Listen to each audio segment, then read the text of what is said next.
bless and have a great Sabbath. What's good, Isaiah? Hello? What's good, big dog? How you doing? Did I miss some donations? Hey, if I miss some donations, let me know who it was, chat, and we'll go over them. But what's good, Isaiah? How you doing, my brother? Can you hear me? Yeah, my fault. Yo, Hi. what's good, brother Gideon? What's good, man? How you doing? I'm doing great. I had like a couple questions. So I'm gonna just start with the first one. I got a question about the Sabbath. Like, I want to know like what time it started, like, and when it ended. So it's Like, Friday sundown, so when the sun goes completely down, to Saturday sundown, when the sun goes completely down. so Friday sundown, Saturday sundown. Yes, sir. That is a Hebrew day from sundown to sundown. And kind of, we kind of see it with how our clock works. Like, when does a day begin? When does a new day begin for us? What's it like 12 in the morning? Exactly. But for the Hebrews, is when the sun just went completely down. Okay, thank you. And then the next question is, so like I was in the last class about like Hanukkah and the Passover, and I was wondering like if is Hanukkah like mandatory for us to follow, or is it just something that we should probably do? No, it's not mandatory. You know what I mean? But just think about it like this. It's just our fellow believers who were persecuted, and it's a day of just joy and triumph of good defeating evil. You know what I mean? It's not mandatory. It's not even a God made holiday. God didn't ordain us to do it. It's just that the Jews started celebrating, and even God recognized it because Jesus kept it in Isaiah 10. I mean John 10. You know what I mean? So no, you don't have to. You don't have to. You know what I mean? Well, Okay. it's just more of the fact of like, if you're gonna be celebrating Christmas, why wouldn't you celebrate Hanukkah? You know what I mean? Yeah, that's what you're That's saying. more. By the grace of God, me and my mom, because I was playing that video in front of her, we decided that we're gonna celebrate the Passover next year. So I'm a little excited for that. Hey, yo, Yeah. brother, we're gonna be doing a big Passover meeting. I've been telling a lot about it, but you and your mom just start saving up. Cause fly out to Atlanta, little vacation. We're gonna have a big gathering where you guys are gonna get some great food, great worship, and we're just gonna come together as a community, break bread, and keep the commandment that Christ told us to keep. I don't know if you know this, but the Last Supper was the Passover. Hmm. So yeah, man, bro. If you and your mama can make it, that'll be amazing. And if not, man, y'all could be at home. I want to get it live streamed. I'm gonna get a whole production crew out there to live stream it, and that's gonna be so much fun, man. I can't wait for that. But man, praise God. Yo, bless you and your mama, man. Thank you, thank you. I got one more question, just one more. So when it comes to like things that we should watch as Christians, are there certain things that we should stay away from? Or is it just all based on like personal conviction? Like one person can watch something else and then the other can watch this and it doesn't really It does like it's come not. down to a lot of personal conviction. You know what I mean? Because different things cause different people to sin. Like, let's say, how those movies be. A lot of movies, a sex scene just pops up out of nowhere, and that can make you aroused, and you could go to your phone and start watching porn. You know what I mean? And another person, they don't even care. They just watch right past it, and then just to watch, because that's not what they're there for. They're there to watch the movie. You know what I mean? So at the end of the day, it really is personal conviction, but also at the end of the day, there is going to be a day to where us as Christians, we're going to have to, it's going to keep on getting worse to where we're not going to even be able to consume modern day media. You know what I mean? Yeah. Because Like you know how bad it's getting. it's getting real bad.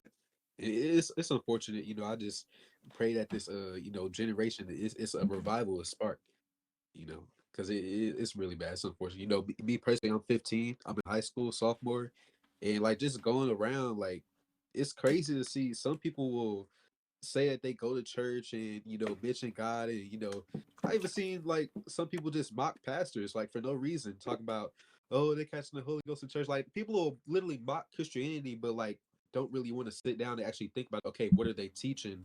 What message are they trying to give? I Well, you should gotta take think this. about it like this. A lot of these people, they grew up in the church. You know what I mean? Especially here in the Western Hemisphere. You know, a lot of them had probably trauma. You know, probably went to Catholic school. Some of them probably got abused by a priest. You know, and I'm not saying that as a joke at all. That's a real thing. You know, a lot of these people get abused by the priest at Catholic schools. It could be a lot of things to where they have a disdain and hatred toward Christianity, and so you got to keep that in mind as well. And then also, this is all prophesied, you know? They hated our master, Jesus Christ. So why wouldn't they hate us? You know, Jesus is the one of the only people in a religion that warns you, like, hey, persecution happened to me. So of course it's going to happen to you. Because we're not better than the master, are we, Isaiah? No, most definitely, most definitely not. You know what I mean? And look how gruesome he died, you know? So from the birth of people following Jesus, there's always been persecution, you know? There was never a time period where, if anything, we got it easy, bro. You know, we could take some people making fun of us and calling us mean names. We can take that, you know what I mean? And now a lot of us couldn't be able to take, you know, getting literally beat and stoned and killed, you know? Or like in the class we read where Antioch would literally force families to eat pork, and if they didn't, he would have them tortured. You know what I mean? Yeah, So really, right now, man, we got it easy. We got it easy, brother. yeah. I'm so sorry. I know I said that was the last question. I just got like one more like really important. This just came to memory.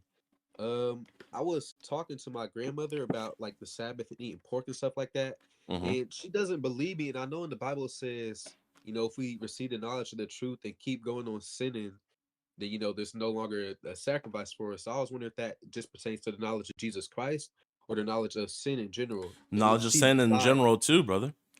so if she Knowledge. decides to like just not even look any more into that, like if I told her the truth but she doesn't believe it, is she still going to hell for that? Remember the parable that Jesus gave about the wine and how you can't put new wine in an old vessel because you know it would break and it couldn't hold it. It's Yeah, like the saying of you can't teach an old dog new tricks. A lot of older people are very stuck in their ways, you know? That's it's why very when we have to receive the truth about Jesus, how do we what mindset do we have to receive the truth of Jesus in? open mindset. An open mindset, but we also have to receive it in the mindset of a Humble. child, humble like a child, you know? Yeah. And you gotta look at it like this, man. How old are you? I'm 15. And how old's your grandma? She's a good 70 something. She grew up in southern Mississippi too, so she's real religious. So you're only 15 years into this, you know, and what you grew up. So it's not that hard for you to switch over.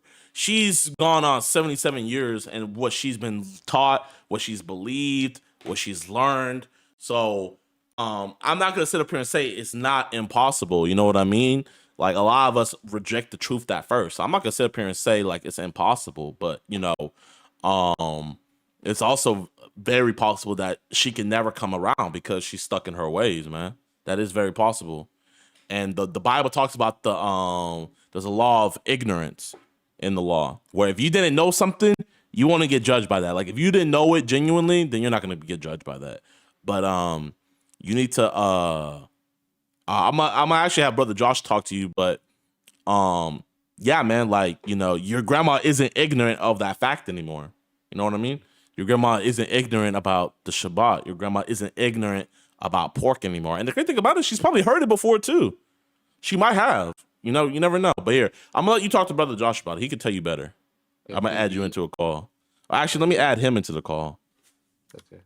Because it's just kind of hard to like just set it off because that's Yo, CJ. Yo, it's CJ. You trying to let me join? Man, whatever part in the queue you're in, brother, I got you. I got you. My bad, Isaiah. What were you saying, man? I said, no, you cool.